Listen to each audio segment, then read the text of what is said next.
If my spending habits were a stock, you'd short it immediately, because let's face it, they're about as stable as a tightrope walker during an earthquake.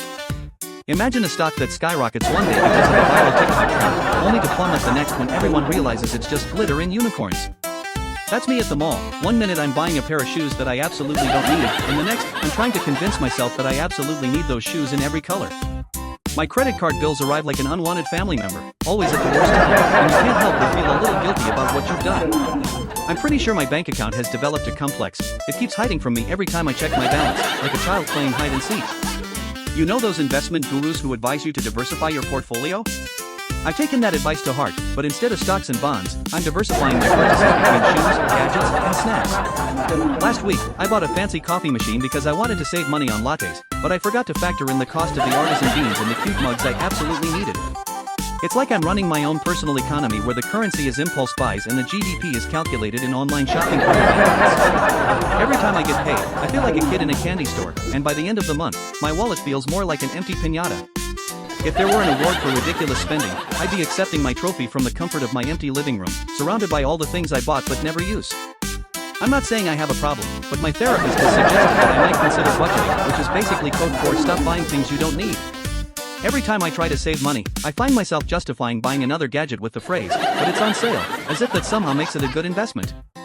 I once bought a fitness tracker to motivate myself to exercise, but now it just serves as a reminder of how many steps I didn't take while binge watching my favorite shows. My friends have started using my spending habits as a cautionary tale. Don't be like her, they say, as I proudly display my latest impulse purchase. My shopping history reads like a thriller novel. One minute I'm browsing for essentials, and the next I'm checking out with a life-sized cutout of Ryan Reynolds. And don't even get me started on subscriptions. I have subscriptions to streaming services, meal kits, and even a service that sends me a monthly box of socks. Why do I need so many socks, you ask? I don't know, but apparently, I'm preparing for a sock-apocalypse. If spending were a sport, I'd be the reigning champion, with a trophy case full of things I thought would change my life but are now collecting dust. I tried to cut back on my spending by making a list before I shop, but somehow, by everything that catches my eye wasn't included in the plan.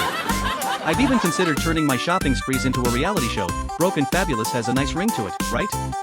I could be the star, navigating through aisles like a contestant on a game show, trying to win the prize of being financially responsible. And you know how they say, money can't buy happiness? Well, I think I've proven that wrong, because every time I buy new shoes, I feel like I could run a marathon, or at least walk to the fridge.